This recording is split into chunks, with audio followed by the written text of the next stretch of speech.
میرے نبی پاک صلی اللہ علیہ وسلم نے 3 باتیں بیان کی اور بڑے میٹھے، بڑے ٹھنڈے، بڑے خوبصورت.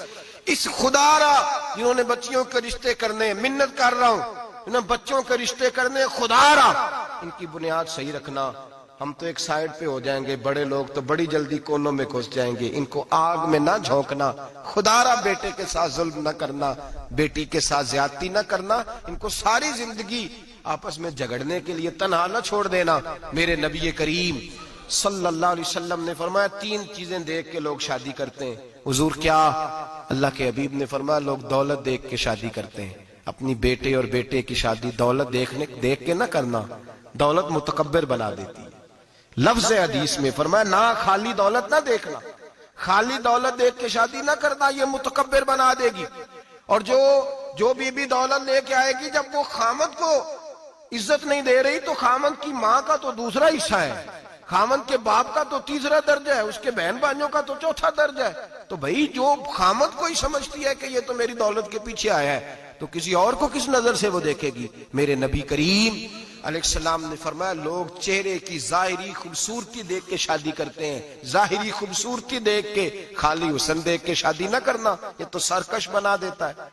حضرت ابو بکر شبلی رحمۃ اللہ علیہ صوفی بزرگ تھے. ایک نوجوان آ گیا، کہنے لگا حضور میں آپ کی بیٹی پہ عاشق ہو گیا ہوں، اور میں ڈائریکٹ اس کی طرف نہیں گیا، میں نے اس کو کوئی وسوسہ دے کے اپنے ساتھ اس کو ایڈجسٹ کرنے کی کوشش نہیں کی، میں اخلاقیات کے دائرے میں رہ کے رشتہ لینے آیا ہوں. فرمایا تجھے میری بیٹی کی کون سی چیز اچھی لگی؟ نوجوان کہنے لگا خوبصورت بڑی ہے. آپ نے فرمایا ٹھیک ہے تو 1 مہینے کے بعد آنا، میں تیرا رشتہ کر دوں گا. حضرت نے اس کو دوائی کھلائی، بچی کو دست آنے لگے، پخانے لگ گئے. 1 مہینہ سارا وہ پخانے کرتی رہی. وہ جو پخانہ کرتی تو ایک مٹکے میں گھڑے میں سنبھال دیتے. 1 مہینے کے بعد وہ نوجوان آیا، اس نے دیکھا کہ اس کی آنکھوں کے نیچے سیاہیاں پڑ گئی ہیں، رنگ بدل گیا ہے، کمزور ہو گئی ہے، ہاتھ کانپتے، ہڈیوں کا گٹھا بن کے لگی ہوئی ہے. فرمایا آجا میں تیار ہوں. پردہ ہٹایا کہ جی میری بیٹی ہے شادی. کرنے لگا میں نے تو نہیں اس سے شادی کرنی.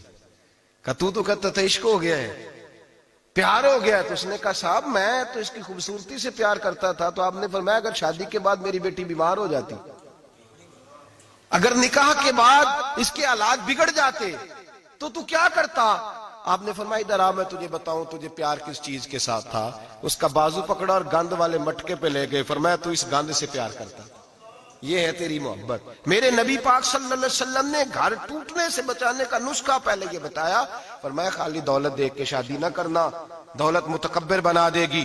اور خالی حسن دیکھ کے شادی نہ کرنا، حسن آدمی کو سرکش بنا دیتا ہے. حضور کیا دیکھیں؟ فرمایا دین دیکھ کے شادی کرنا، اللہ تمہارے لیے برکت پیدا فرما دے گا. دین دیکھ کے نکاح کرو، دین دیکھ کے نکاح کرو. محبوبہ یہ دین والا لفظ کس کے لیے ہے؟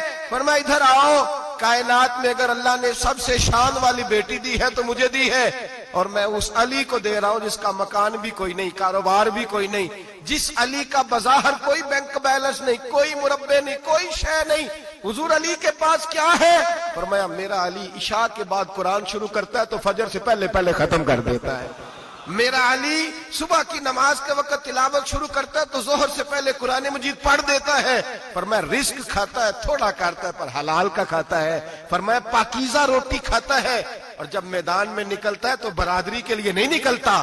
جب تلوار لے کے نکلتا ہے تو یہ مکے کے لیے نہیں لڑتا، یہ تلوار لے کے نکلتا ہے تو قومیت کے لیے نہیں لڑتا. محبوب کس لیے لڑتا ہے؟ فرمایا یا خدا کے لیے لڑتا ہے یا محمد مصطفیٰ کے لیے لڑتا ہے. اس کی تلواریں پاکیزہ، نظریات پاکیزہ. دیکھو میں بیٹی کا نکاح کہاں کر رہا ہوں. میرے بھائی تو نے رشتے کی بنیاد ٹھیک نہیں رکھی تو یہ ٹوٹ گیا. لیکن ہاں آپ کہتے ہیں مصری صاحب آپ نے نیچے جو ہے نا وہ بنیاد، اس کی بیس جو تھی، نیند جو تھی وہ صحیح نہیں تھی تو دیوار گر گئی. جب بنیادی حسن تھا تو مان پڑ گیا، ختم ہو گیا معاملہ. جب بنیادی دولت تھی تو کب تک لالچ پورا ہوگا، کب تک آپ دیں گے؟ دین اللہ کرے ایسے لوگ بھی ملے جو کہیں پہلے پوچھ لینا بچہ نمازی ہے کہ نہیں. اللہ کرے کہ رشتے ڈھونڈتے وقت یہ کوئی پوچھنے لگ جائے. اللہ کرے کہ کوئی پوچھنے لگ جائے کہ بچی پردہ دار ہے کہ نہیں.